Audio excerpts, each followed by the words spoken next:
Good morning and welcome back to the My Pro Golfer 2-4 studio. Today we're going through episode 4 on Journey to the Tour, and I got a couple of special things for you. Number one, I'm going to explain why I've got this rod attached to my back with these interesting stretchy bands. And at the very end, we're going to give you a great drill to increase your speed to take you from indoors to outdoors and gain valuable yardage in your golf game.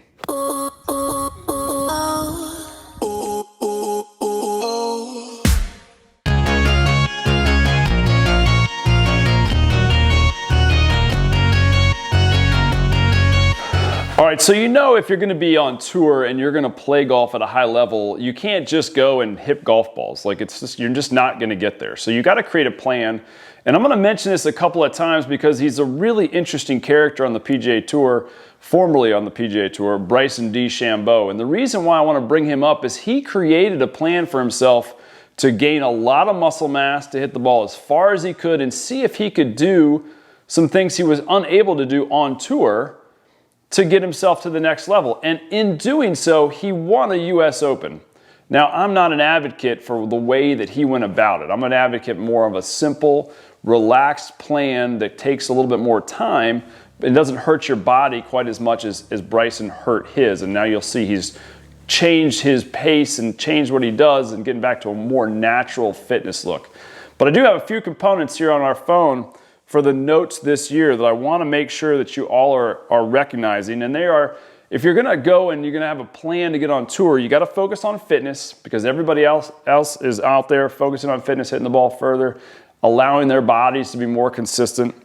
Along with that is nutrition. I'm going to take you through a little bit of a protein meal that will help you to start your day off well for the golf course and then continuing throughout the energy you need throughout the day. We're going to talk about speed. As you remember from the very first clip, I got a drill for you here at the end of this video that's going to be huge. We're going to talk about putting, chipping, and wedge game today and some indoor prep that you can do for all of those things. Those are the 3 things in my game that I need the most work on to get from my stroke average that ended at the year at 73.6. And remember, our goal in the next 2 years is to get down to averaging 71. So we've got to find 2 strokes in that time frame, this next 2 years, which is difficult at this level, to get myself onto the tour. I hope you join me for the rest of this episode. Looking forward to taking you to the tour. Hey, thanks for watching today's episode. Here at My Pro Golfer, you know we like to keep things simple. And today, I've got a special gift for you to help you never miss a 5-foot putt again. Click the link below and download today.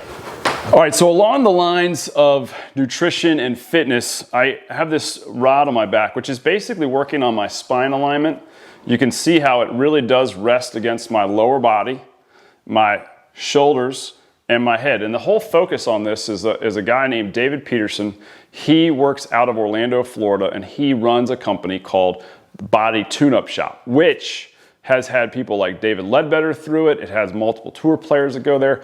It literally changed my ability to swing the golf club through some imperfections in my body that he was able to work out through a number of different avenues that he takes.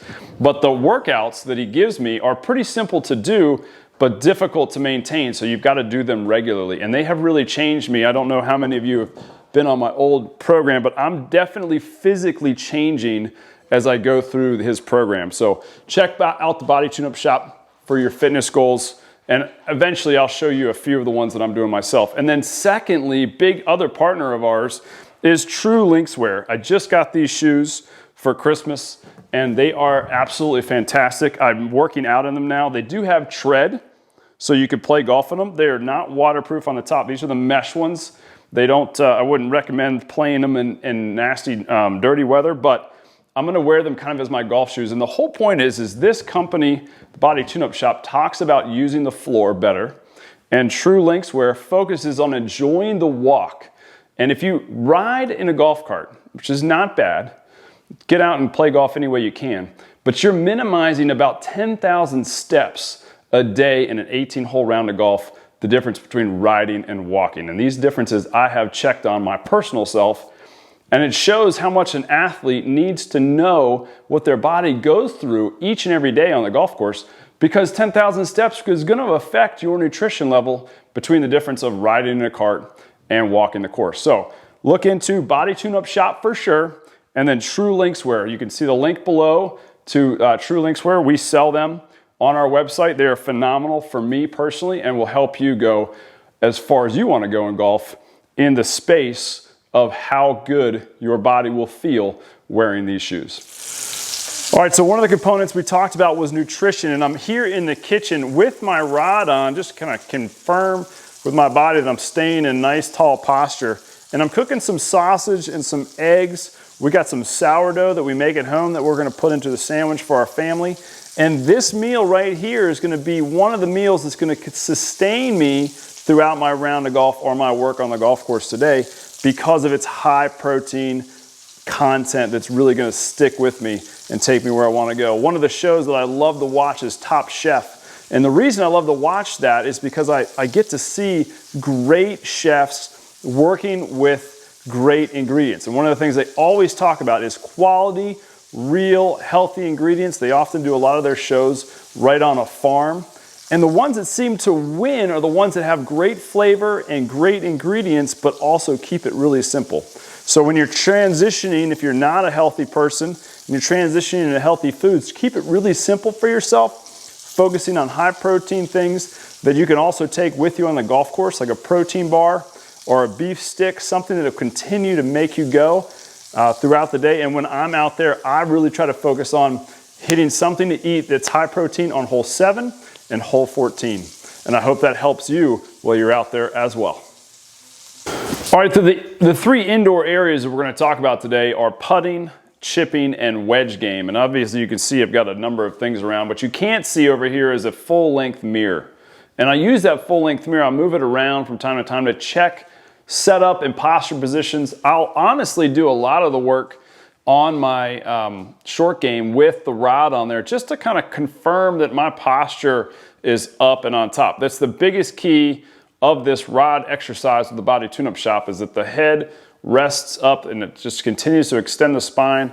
And it's really helped me gain some speed and some comfort in my regular everyday walk along with these great shoes. So I'm going to take you through a little putting routine that I just came up with on the putting green the other day, and I practice it every day to remind myself of what I'm doing. And so I talk about, a lot of times you'll see people working with lasers to make sure they're aligned properly.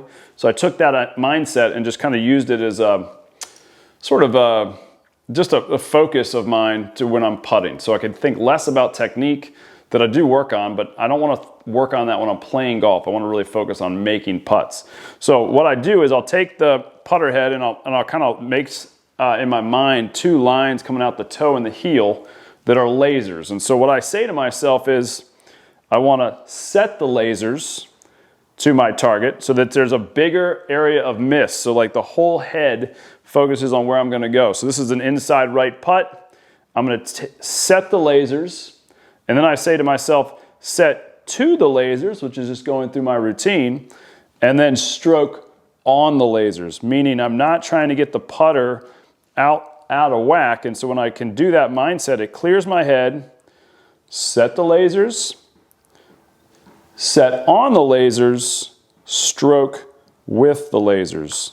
And when I do that, I'm generally more comfortable in the stroke, thinking less about the mechanics and the feel of the stroke and more on the system of stroking through and staying online. All right, so let's get into the chipping game a little bit. I go first off to prepping myself and my posture in the mirror, and then using the lines that are on my tile floor here to kind of assess where my feet are in the function of the target. So I'm always trying to look at my feet, kind of getting a sense of where this line would be underneath our putting mat, and I get myself squared up, check my positioning in the mirror. I'll even keep the rod in even for this shot. Now, my head can't stay up here because this is not a natural feel. I let my body be natural, and my focus is just making sure that I allow the body weight to be on the balls of the feet, relaxed and comfortable, and then letting the hands hang out in front of me like spaghetti and just doing a little check there, matching up with my putter, and then taking my right foot and just sliding it a little bit closer to center. And that really puts me in that chipping position. And then my goal is just to listen for the sound of the shot. Sometimes I'll record on just my phone on the back wall here or on the front wall here. And I'm just trying to get a sense of the length so that when I record myself practicing, which I do probably once a week or so, just to make sure that my positions are good. You'll see that on the PGA Tour. Guys and gals will be in the back there videotaping their player, making sure they're comfortable. And then I'll just hit little shots into the net, trying to focus on trajectories and ball position just to get comfortable with the movement patterns of being sure that I'm confident in the pieces of the chipping game that I can do right here from our indoor My Pro Golfer studio. Well, we all know that wedge play on tour is pivotal, and most of that is because of the distances where these guys and gals are hitting driver now. And so that's going to roll back a little bit, obviously, with the new rollback with the USGA, but it's important to know that, 8 to 10 yards is not going to affect these guys and gals too much from hitting wedges. So the wedge game's got to get better. I got to get to a position where if I'm inside 100 yards, I'm hitting 90% of my shots within 10 feet and giving myself a lot of options for birdie. I'm not the longest player. One of the reasons I'm in the gym and working on some speed this week and helping you all understand the differences between mapping out a golf course with the driver that you currently get and then saying to yourself, well, if I needed more distance, how could I go about getting that in a friendly body way where you're not affecting yourself negatively? So I wanted to make sure that when I'm working on my mirror that I know exactly where the wedge feels are, and then when I go out and test those positions and videotape it, that I map a yardage out for those shots. So if you're a chipper and you just finished a little chipping routine, take it just a little bit further back, kind of hip to hip, and measure those distances. I like to put little cones out on the golf course or on the teaching tee where it's 10, 20, 30, 40, and 50 yards. And I'm just trying to get people to get comfortable with the positions of the club, coming through and hitting a shot where the ball will land, and you can kind of call out your yardage, where if you start out with that short, that's long of the different yardages that you're hitting to, and then you can start really picking out the exact yardages. If you have a TrackMan or a Foresight or something that's really specific in picking out your wedge distances, you can call it out as you hit it and then check the screen and see how close your height, your feel, and your mind were to the actual shot of the wedge play. Hey, just want to remind you to not forget on getting your free gift below on how to never miss a 5-foot putt.